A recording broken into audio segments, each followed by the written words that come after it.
Hello, hello, hello. Hi, everybody. Sorry it's been a little while since I made a video. I've been busy with my meditation school and life. I've had a nephew and a niece graduate in the past week. So my niece's graduation was last night. I'm so proud of her. She graduated with her associate's degree and a high school degree. Isn't that awesome? Some schools do that. AP courses, and she was in a preparatory school that actually led to the associate's degree in addition to the high school diploma. So, total celebration, some good Tex-Mex. Um, it was good. So, I've had a couple comments as of late, and it's of whether, well, damn it, you're still alive. How dare you? What, you can't not talk at the moment? I mean, I am using a microphone now because the projection of my voice is softer at the moment. As I have a lot of conversation, it actually gets quieter. So I'm trying to be kind so it's not for everybody. But I come from a family, and it's a horrible thing. This is not something I would like to see my niece's smile with graduation, the family joy we had yesterday, remembering when she was born, to when she was a toddler, to a little kid, to a teenager, and now she's going off to further her career and study psychology. It's like there's moments where it's where you put your attention. Okay, but my family, my dad died of FTD with motor neuron disease. I saw his symptoms develop until it was a bright onset of the FTD. I had no idea what he had. I had no idea that there was even something called FTD. At that time, nobody knew about C9 or 72 on chromosome 9, a mutation that happens based out of some person that lived 1500 years ago in the Finland area. It's a Viking disease, I think. Anyways, at the time when he finally got his diagnosis through the VA, I was told that it could be genetic or it could be sporadic. Since we didn't have anybody known with that disease, it hit me in the back of the brain. I had an uncle later diagnosed with ALS, and my uncle died a week before the Seattle ALS clinic was going to test him. He died in his sleep. I had another uncle commit suicide. When I decided, I was watching on Facebook Penn State's FTD Center, and they said something they were doing genetic studies. Okay, well, I'll go ahead and try. I mean, who knows what it is? I mean, I have a family history. So looking through the family history, yeah, there probably was some in the previous generations. Nothing diagnosed, though. Okay. I got it done, and I'm still a part of their studies because I was positive for C9. Okay. I mean, years ago when I had the ancestry stuff done, I parenthesis, like the math person, it's like .com, it's like the gray stuff that the FDA here in the States outlawed that 23andMe couldn't do. So I uploaded my raw data, made a email that's totally not related to my other emails, and downloaded it. I remember looking at it going, oh my goodness, I do have ADD. It's genetic. And, other things like, heart risk, cholesterol, all that stuff. And at the bottom, they said, potential for ALS. It's like, I'm like, oh God, I would rather, like winning the lottery. I regret that statement. What was it? We're talking about 21 months ago. I noticed, I can look back. I can even look back, 6 months before. Well, no, not really. It was probably more May that the symptoms started. Dropping things, feeling real stiff, having the cramps, my tongue vacillations, the cramps. I mean, have you ever tried to drive with a abdominal Charlie horse? That's really hard. But nothing. It's when my gait changed and when I nearly fell down those stairs. Have you ever noticed that I always make videos now sitting down? My gait is so wonky. It's so irregular. I couldn't keep a camera, a phone, or anything steady enough to film properly. I'd be going back and forth, back and forth. I was diagnosed with ALS August 23rd, 2019. My primary doctor thought it was ALS back in June. It was confirmed genetic ALS in October 4th, 2019. After I had worked for a hospital system where I was trapped with their insurance. Then the pandemic hit, and they weren't seeing ALS patients in the office. I finally had to throw a fit and get my records transferred to the Houston ALS clinic. I was reevaluated April 6th, 2021, and by Dr. Appel, I was diagnosed atypical ALS, upper motor neuron ALS, or upper motor neuron disease ALS. So it's a rarer form of it. In fact, that I'm genetic. All ALS cases, out of 100% of ALS cases, 10% are genetic. 6% of that 10% may have C9. And there's SOD1, and there's several other ones. And who knows about sporadic? You might find that there is a genetic connection. You never know. So I'm in a small group and even a smaller form of the group. The deal with upper motor neuron ALS and typical ALS, it all ends to the same point. At some point, I'm going to progress there, and I will die by suffocation. Am I going to concentrate on my death? Am I going to concentrate on all of my equipment? Am I going to concentrate in showing my weaknesses and talk about how stressful it is sometimes? I mean, fuck, I can't even put my earrings in. That's annoying. When you have been a person that cared for yourself and done for yourself all your life, it is very difficult to deal with the weaknesses. It's all in the way you focus as well. I am blessed to have support. I am blessed to have people that love me. There are holes. I mean, it's going to be rough. I see that. I know that. But I choose to look at the positives in life. I choose to look at the good things versus at all the cracks and all the things that are horrible. Because where am I going to put my mind there? I mean, I have one thing that helps. I'm not going to show you my medical records because, last thing I need, I have to come up with fucking $6,000 to pay for my power chair.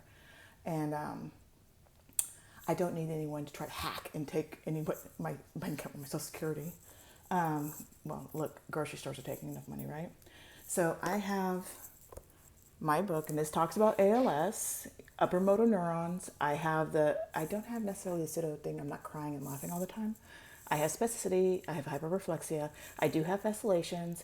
I do have weakness. I have small amounts of atrophy. So I'm just a slower progressor. And the cool thing is with C9, I can actually develop executive function dysfunction. I can develop frontotemporal lobe dementia. I'm not going to concentrate on the worst. I mean, my God, it's horrible. It's like, it's hard. I mean, ALS is hard. I mean, after going to the graduation, I'm really exhausted today. It's like you have a lot of fatigue, and there's ways to deal with it. I mean, eating well, that 3,100 calorie diet. My diabetes doesn't like it, and I'm actually well controlled. So, sorry.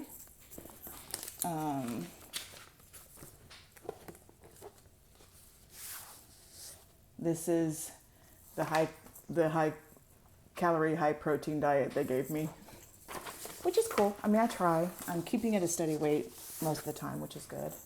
I'm going to start voice banking. I got headphones to do it, and it's kind of difficult sometimes when you have an Apple to get the headphones that will actually work with it. And in that, I found that my hearing deficits are worse, so I'm probably going to have to get hearing aids. And Medicare doesn't cover that, and I don't have private insurance, so that'll probably be another $1,500. It's expensive, But one thing, if you're looking at my channel questioning whether I have ALS, I wish you peace. I wish you honor. I wish you joy. I don't need to prove myself to you. And hell if not, I'm not going to try to prove my death to you. I mean, I will have a family member post when I die, but I plan to live as long as I can. I plan to live well as long as I can. I mean, we don't know how long we have. I mean, all of this time when I got diagnosed, I was convinced I was going to die in February, because that's how every one of my family members that have had the disease died 18 months after diagnosis. That was scary. The doctor I saw, my doctor, had a card in his pocket, and he pulled out, and I said, well, how long am I going to live?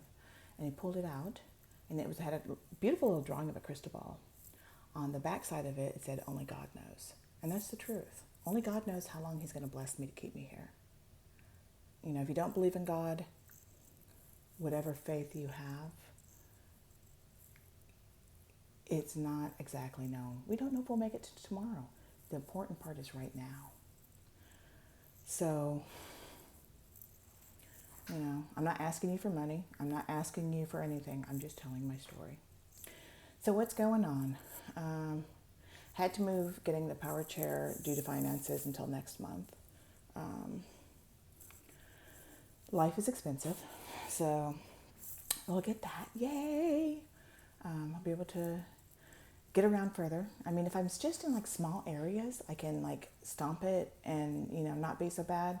But if I go out for a long period of time, my legs fail. And it's a day in, day out. Some days are good, some days are bad. I mean, and eventually all days will be bad, but I'm just riding this wave right now. When I thought about ALS, I'm a nurse, retired nurse. I recognize symptoms. I mean, it was let me take myself to a doctor. I didn't diagnose myself. I didn't look on Google. I went to a doctor with my concerns. I got checked out. I got sent to a neurologist. I got sent to a neurologist for second opinion. I've had multiple EMGs. I have had swallow tests. I've had pulmonary function tests. And yes, the co-pays on that are, at least Medicare, I think the EMG, and it was at the beginning of the month or the year for my Medicare because it started in March last year. So it was $226, which isn't bad. I mean, it's really expensive. Sleep studies are ridiculous, so I don't know if I will be forced to go through either one of those if I start having more breathing problems. But how do I do this? I was looking, okay, yes, I've had the genetic propensity for it. I had 2 car accidents. The last car accident I had was, I believe, in September of 2018. I was rear-ended, and I had post-concussion syndrome after that, whiplash. I never knew whiplash was a real thing, but I'd been in a car accident, a couple years before that, and it's I had a concussion from then too. So I think when you damage an area and you have abnormal genetic status, maybe it doesn't fix it the same way. I asked Dr. Appel, world-famed ALS doctor, Dr. Appel, and he told me this. He said that while you always had the propensity and the probability of developing it, it probably hurried it along. Okay. Sucks. I had a bad feeling when I let the water truck in front of me, and I was grouchy, and I was trying to talk myself out of being grouchy. But things happen in life. I mean, it happens. It's how you deal with it. I started going deep. I mean, I did the meditation. My sister sent me to meditation retreat the day after I got walked through my MRIs of my brain, in the back of my brain and my spine, and got told I had ALS. It helped. The meditation helped. I mean, ye gods. I mean, I had a heart issue after my second baby. Had flash pulmonary edema. I lived through that. Watching my niece graduate, it's I think about my daughter, my baby daughter. Well, she's 8. I hope to live to see her walk across. I can only be there for as long as I can, and I'm going to concentrate on being positive and really experiencing life and not looking at all the sad things and not looking at all the bad things. Okay? That's how I choose to live it. Um, that's just my goal. I mean, I want to live for my baby, as long as I can, and for my other family members, and for myself. I want to live for me. I want to see my daughter graduate. I know it's unlikely, but, I'm going to try, God willing. I don't know. I mean, I looked at, okay, so I have ALS. There's nothing, it just is. And it's upper motor neuron ALS. It's a rarer and slower progression. On top of that, I'm genetic, which is rare. I wish Powerball worked that way. But I don't know. Anytime you get something that really, pow, punches you, yes, you're going to feel it. I mean, fuck. Last February, it wasn't this February, it was the February before I was having a lot of breathing problems. Or was it this past February when I had the pulmonary function test and all that? I know the last pulmonary function test I did was better than that one. I don't know if I had COVID. I started doing pranayama, yogic breaths, breathing in through the nose, to the belly, thinking your belly button, holding it, releasing it. Doing different pranayamas have helped my lungs. I was told by a clinical neurology student that, I guess the chief resident, that it'd help oxygenate my brain. So I'm on a lot of vitamins and antioxidants and the Retisol. So hopefully that does help. I don't know. I mean, I've tried 1,000 different methods. I mean, I've prayed to God and I'm in God's hands. I've seen a shaman. I'm doing this yogic meditation. It's like the deep stuff. I mean, said Gabor Mate. He's a physician who's a palliative care physician, and he thinks about trauma, and he's a trauma expert, and talking about ALS. And I had read something and heard him speak about ALS can be related to trauma. It's usually the kids that are deal with fear early in their childhood, and they isolate it and try to make everybody happy. And if he knew me, that's exactly what happened in my life.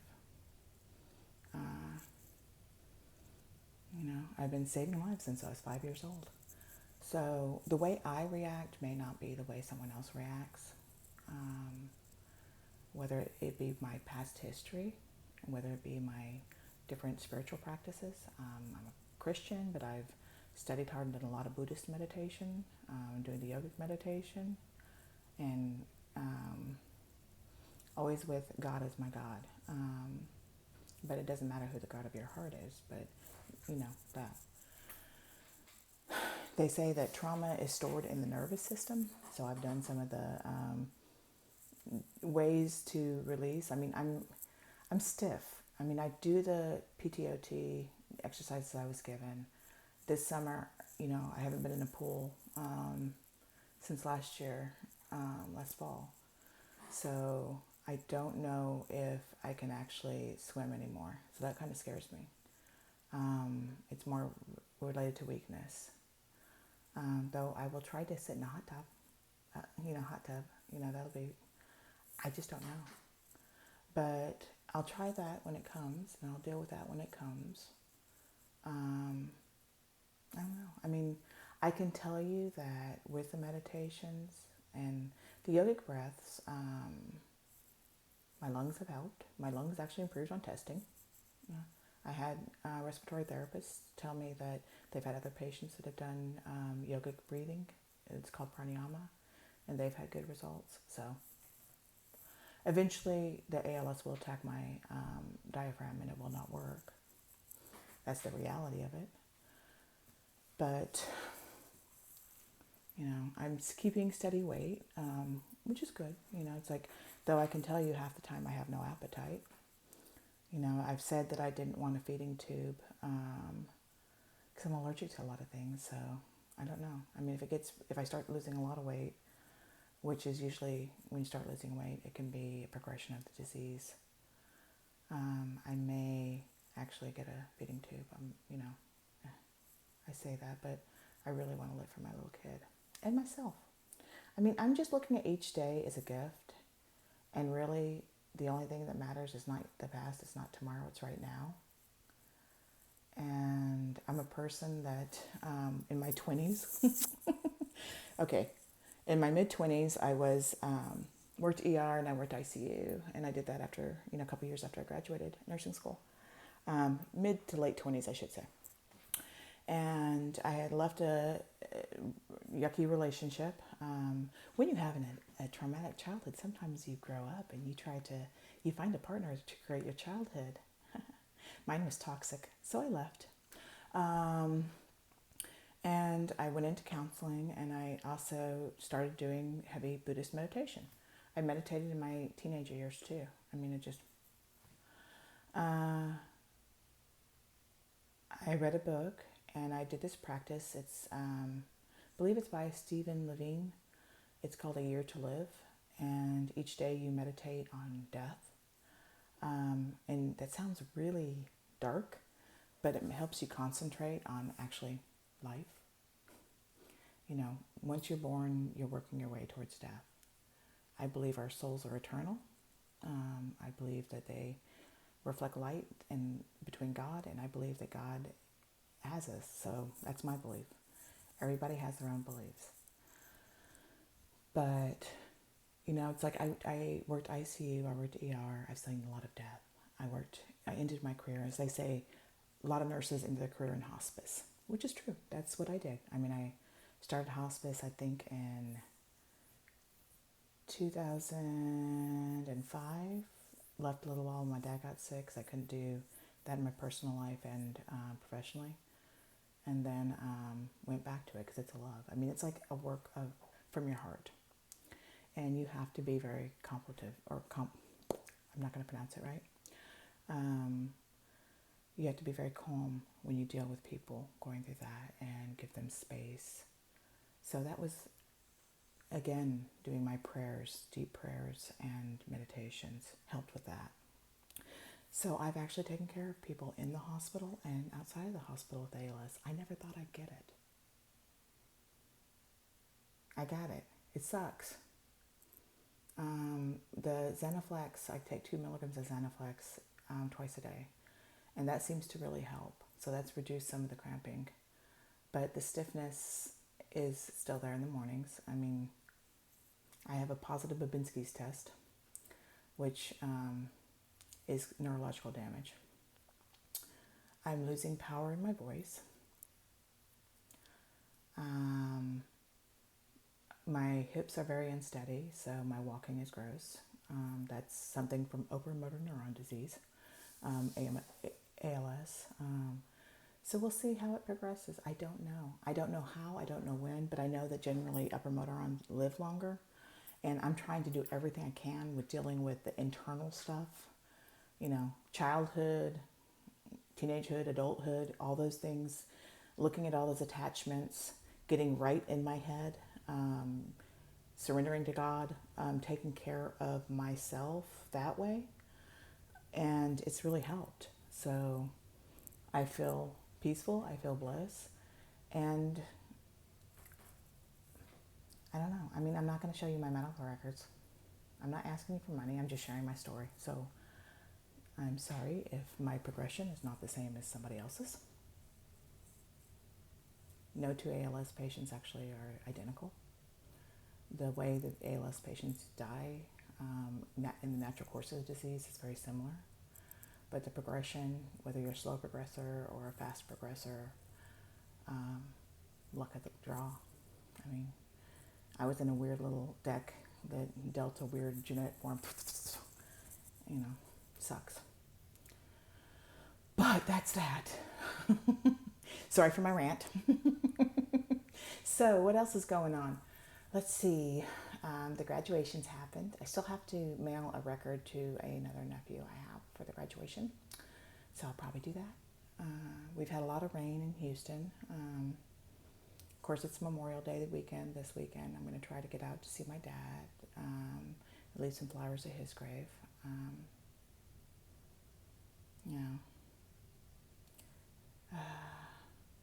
So kind of a sad weekend, but, there's memories. I'm going to look at every memory I have this weekend and really appreciate and have gratitude for it. That's one of the practices I try to do, is being grateful for everything. So, it helps. The fact that I'm able to breathe on my own, the fact that I still can, even if it's ugly, walk with assistance, but it's amazing. I have gratitude for that. The fact that I'm still breathing and I'm alive. Seriously, I thought I was going to not wake up. That's what's happened to my family members. But I don't know. Would I have noticed things earlier than an average person that just put it off? I know my uncle with ALS. Oh, I have another uncle that just got diagnosed with ALS too. Yeah, we're going like flies. Hopefully not. I want to be around for a little while longer. I don't know. If I can't be there for my daughter's graduation, I have to think of something to give to my older daughter, to have her give Emma when she graduates. And sure as hell and high water, I will, even if I'm in heaven, I'll try to see if I can be there when she graduates. So that's that. Had a nice Mexican dinner and some, what are those Japanese, is that mochi ice cream? That was interesting. It was interesting. And a cake. I had to be careful with cakes and breads. Angel food is my nemesis. I love it, but it gets caught. It's like, I don't know. I can't eat fried foods because I have no gallbladder, and I can't have some things, and then I have to be careful about blood sugars. I don't know. So lately, I've been having a lot of my protein smoothies. I throw peanut butter, I throw vegetables, I throw fruits in it, so that's good. Let's see, in June, we're about to turn into that. My little one got promoted from 3rd grade to 4th grade, so she'll be out of school next week.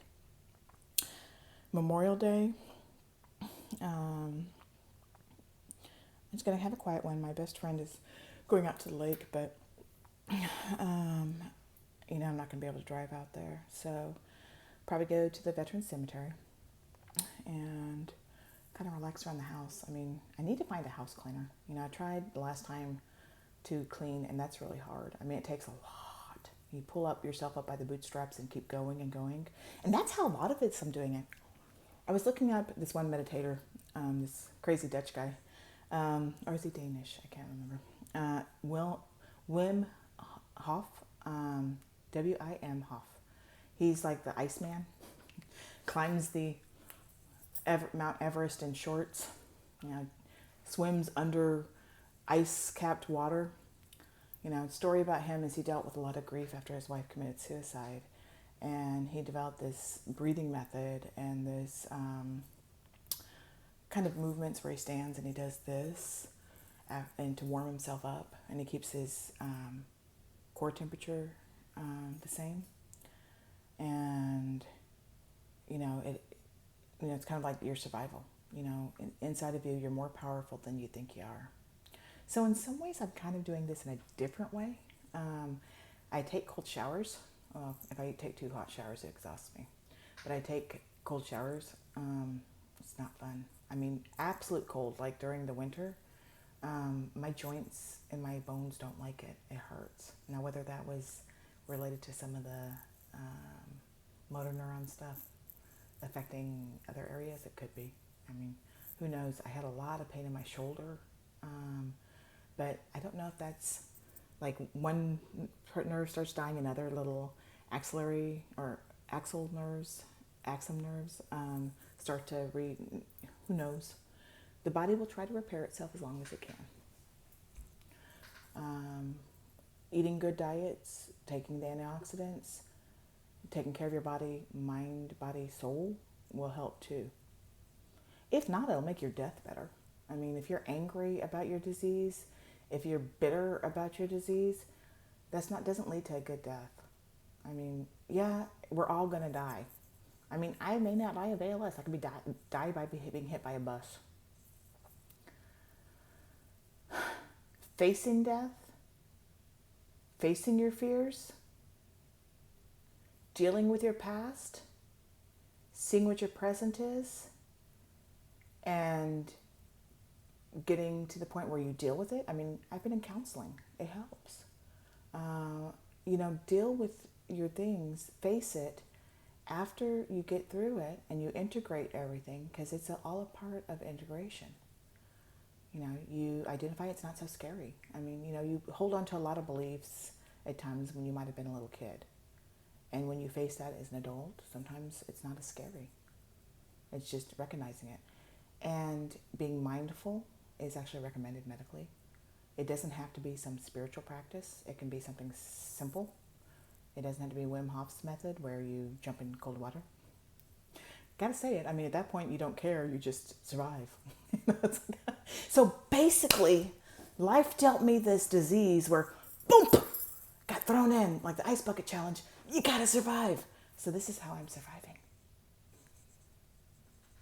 And believe it or not, I can have a lot of moments where I get teary-eyed seeing my niece go across the stage and seeing her smile, and just being there and being so thankful I'm there for that event, and finding bliss in silly things like birds and butterflies. I've got 4 peaches growing in the backyard I'm really happy about. I've got good friends. I've got beautiful daughters, a beautiful granddaughter, a husband, lots of friends that I absolutely adore. I'm a really lucky person, and I'm really grateful. And that gratefulness, just thinking in my heart about everything I'm grateful for has really helped. So I'm just surviving. And, I don't know. I mean, we all get different things. I went last Sunday to a survivors group, and I met another nurse. And I don't know how many nurses. I mean, my God, there's a lot of nurses on this. I've heard from you guys. Hi. If you're not nursing now, once a nurse, always a nurse. Now we just get to nurse ourselves and our family members. And that's hard, because that's one thing nurses don't do a lot. They don't have time to take care of themselves. That's a bad thing. But, when you have something, you have to take care of it. But it's like, I have upper motor neuron ALS, genetic form, rare. Ooh, lucky me. But, I mean, it's lucky to be a slow progressor. I mean, I could be dead. There's some people that get diagnosed and are dead in 2 months. That's scary. The fact that I've already dealt with my mortality, it probably put me at a better advantage, right? You're going to have this issue, but your disease, whatever you have, whether it's non-terminal, which I hope it's not terminal. I mean, anyone that has ALS, I'm so sorry you're going through this. You don't deserve it. You deserve to be healed. You deserve to have peace. I mean it from my heart. I mean that to myself from my heart too. We don't deserve this. But anyways, you can't identify with your disease. I've got brown eyes. I have a wacky sense of humor. I have a throaty laugh. And I'm silly. It's just descriptions of me. I can also say I have upper motor neuron C9 or 72 ALS, motor neuron disease. It's true. It's just a descriptor of parts of me. They're not actually me. I'm not grasping onto that and holding on to disease. Where's that going to put your mind? And that's a process. I mean, heck, look at my videos before. I mean, I was talking nursey, but, you can see at different points, the night I made that video about my breathing changes and thinking, yep, death is coming. It's terrible. But maybe that was 6 months into it. I can't quite remember. I remember I'd gone to someone's, a nurse was retiring, and I heard, some ugly things about somebody, and it was like, and I'm breathing badly. You can psych yourself, into falling into the disease. If you concentrate on it, I'm sure you can make it progress quicker. Sometimes no matter what you do, it's going to do that. You don't have control of things, but if you put yourself in a healthier state, it's kind of like homeostasis, the better you get. So if you are somebody that is a nurse, take care of yourself. You deserve it. Don't identify with your disease, but take care of yourself medically, physically, mentally, psychologically, diet, and whatever feeds your soul. And there's a lot to that. When you feed your soul, you can help others, but you can also help yourself, and you deserve that. So that's my serious thing. So I've got Memorial Day, Veteran Cemetery. I've got school. By the end of the year, if I live through it, which I will, I'll be a 500-hour certified meditation teacher. We'll see. They're talking about coaches that teach yoga. I'm like, I can do little things. Shashima. I can't lift up my feet. I can't balance, but